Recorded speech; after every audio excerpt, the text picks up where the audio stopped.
O sangramento excessivo pode levar à falência hemodinâmica do sangue e fatalmente ao estado de choque e sequencialmente à morte.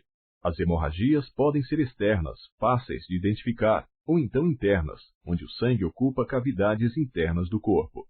Hemorragia é a perda aguda de sangue circulante. A intensidade dessa perda vai depender do calibre do vaso afetado.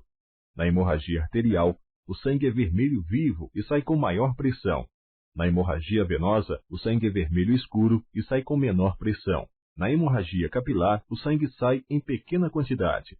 A hemoptise, ou hemorragia dos pulmões, é a eliminação pela boca e nariz de sangue proveniente do aparelho respiratório, geralmente engolfadas de sangue vivo e na presença de tosse.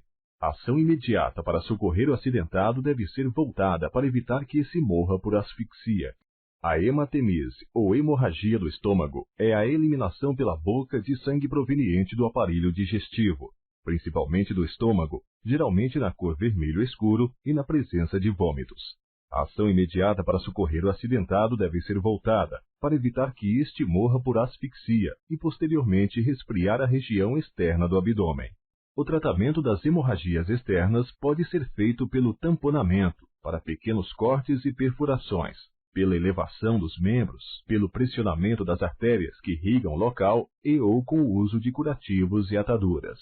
Não troque os curativos, permita a coagulação e não retire corpos estranhos dos ferimentos. Ocorrendo amputações de membros, poderão ocorrer grandes hemorragias, o que levará o acidentado rapidamente à morte. Realize pressão no local com gás limpo e previna o estado de choque. Localize e guarde o membro amputado sem lavar, apenas resfrie se possível, mas não congele.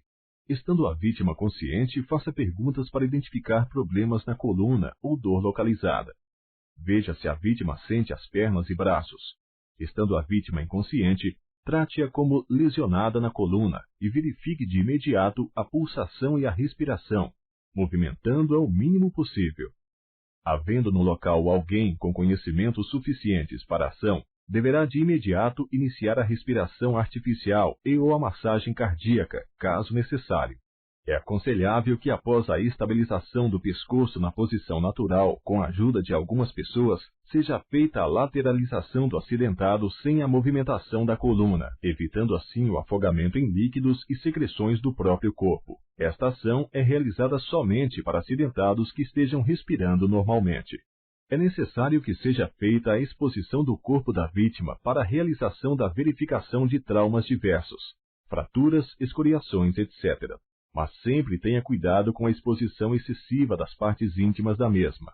Mantenha o acidentado aquecido e protegido contra as intempéries do tempo, pois é uma reação natural do corpo baixar a temperatura rapidamente.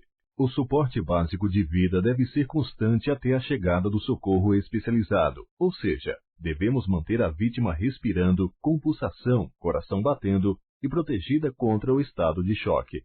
Após a estabilização da vítima, ou seja, estando respirando, com pulsação e protegida contra o estado de choque, devemos iniciar uma análise completa do corpo da vítima, onde, na cabeça, procure por deformidades e traumas, o que poderá indicar a presença de TCE, traumatismo crânioencefálico. No pescoço, verifique o alinhamento da traqueia. Nos membros superiores, inferiores e bacia, procure por meio do toque por fraturas e pontos de hemorragia. E por final, no tórax e abdômen, tente identificar fraturas e hemorragias, internas ou externas. Todas as informações colhidas devem ser repassadas imediatamente para o socorro especializado. Membros deformados e dores nas articulações indicam fratura interna ou fechada. A fratura exposta é automaticamente identificada, pois parte do osso rasga o tecido muscular e a pele. Improvise uma tala para imobilização. Jamais tente retornar o membro deformado para o lugar e estanque a hemorragia caso exista. Os tipos de fraturas são de membros, costela, coluna, crânio, TCE e de bacia ou quadril. São ferimentos considerados na maioria das vezes graves, principalmente por nem sempre serem de fácil identificação. Os principais sintomas apresentados são sangramento no crânio, nariz, boca ou ouvido, dor de cabeça, tonturas e desmaios, enjoos e vômitos, alteração no tamanho das pupilas. Cuidado com a asfixia por motivo de vômitos e mantenha a vítima em total repouso.